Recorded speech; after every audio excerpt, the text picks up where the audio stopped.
Breaking news చూస్తున్నాం. ఏపీలో party ఆఫీసుల చుట్టూ రాజకీయం నడుస్తుంది. అధికారాన్ని అడ్డుపెట్టుకుని వైసీపీ రాజప్రసాదాలను తొలపించేలా పార్టీ భవనాలు నిర్మించారని టీడీపీ ఆరోపిస్తుంది. అనుమతులు లేకుండా అడ్డగోలుగా టీడీపీ భవనాల నిర్మాణాలు చేసినట్లు వైసీపీ అభియోగాలు మోపుతుంది.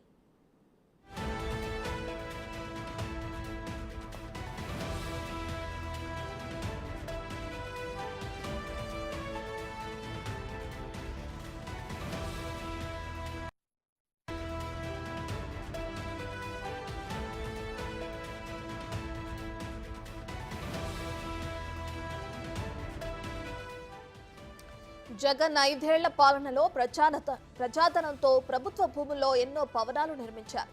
వాటిని పార్టీ ఆఫీసులుగా మార్చారు. కొత్తగా ఏర్పడిన ప్రభుత్వం వాటిపై దృష్టి సారించింది. అనుమతులు లేకుండా పార్టీ కార్యాలయాల పేరిట నిర్మించిన అక్రమ కట్టడాలను కూల్చివేసింది.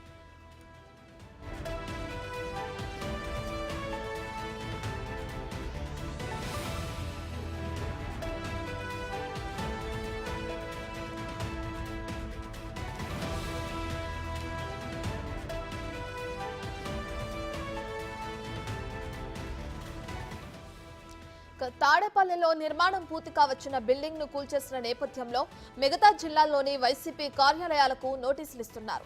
ఏలూరు నడిపొట్టున కోట్ల విలువైన ప్రభుత్వ భూమిలో వైసీపీ కార్యాలయం ప్యాలెస్ ని తలపించేలా నిర్మించడంలో జిల్లావాసులు విమర్శలు గుప్పిస్తున్నారు. అటు కర్నూలులోని వైసీపీ కార్యాలయ నిర్మాణం వివాదాస్పదంగా మారింది. చిత్తూరు జిల్లా గంగవరంలో శ్రీలంక కాలనీ వాసులకు కేటాయించిన స్థలంలో దౌర్జన్యంగా పార్టీ ఆఫీసును నిర్మించారు. అటు మచిలీపట్నంలో 2 ఎకరాల్లో స్థలం కేటాయించారనే ఆరోపణలు వస్తున్నాయి.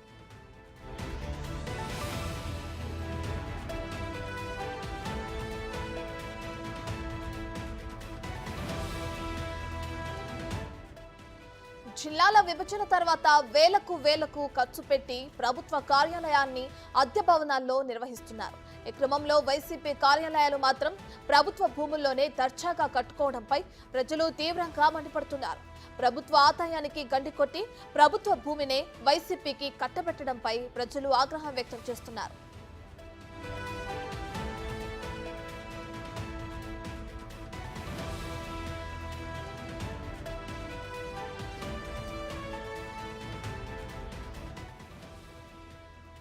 అధికారాన్ని అడ్డుపెట్టుకుని వైసీపీ రాజప్రసాదాలను తలపించేలా పార్టీ భవనాలను నిర్మించారని అటు టీడీపీ నేతలు ఆరోపిస్తున్నారు. దానికి సంబంధించి ఇప్పటికే మనం వైజాగ్ లో ఋషికొండ పైన ఏ విధంగా అయితే భవనాలను నిర్మించారో కూడా ఇంతకు ముందే చూసాం. అయితే దీనికి అనుమతులు లేకుండానే అడ్డగోలుగా నిర్మించారు భవనాలని, పార్టీ కార్యాలయాలని వైసీపీ నేతలు అని చెప్పి కూడా టీడీపీ ఆరోపిస్తుంది. అటు టీడీపీ కూడా సేమ్ అట్లాగే అనుమతులు లేకుండా భవనాలు నిర్మాణాలు చేపట్టినట్లు కూడా వైసీపీ కూడా అభియోగాలు మోపుతుంది. రైట్, ఇక ఏదేమైనప్పటికీ అటు టీడీపీ నేతలైతే జగన్ 5 ఏళ్ల పాలనలో ప్రజాధనంతో ప్రభుత్వ భూముల్లో ఎన్నో భవనాలు నిర్మించారని, వాటిని పార్టీ ఆఫీసులుగా కూడా మార్చుకుని ఉపయోగిస్తున్నారని కూడా టీడీపీ నేతలు ఆరోపిస్తున్నారు. దానికి సంబంధించి ప్రూఫ్స్ కూడా చూపిస్తున్నారు. ఇప్పటికే చాలా వరకు వైజాగ్ లో కానీ ఇతరత్ర ఏలూరులో కానీ మచిలీపట్నంలో కానీ కొన్ని వాళ్ళు ప్రూఫ్స్ తో సహా చూపించడం కూడా చూస్తుంది. దానికి నోటీసులు కూడా పంపించారు. ఇవి గవర్నమెంట్ కి సంబంధించిన అంటే ప్రభుత్వానికి సంబంధించిన స్థలంలో కార్యాలయాలని నిర్మించారు అని చెప్పి తాడేపల్లిలో నిర్మాణంలో ఉన్న అంటే ఆల్మోస్ట్ పూర్తి కావచ్చిన బిల్డింగ్ ను కూడా కూల్చేసిన నేపథ్యంలో మిగతా జిల్లాల్లోని ఏదైతే వైసీపీ కార్యాలయాలకు ఉన్నాయో వాటికి కూడా నోటీసులు ఇవ్వడం జరిగింది.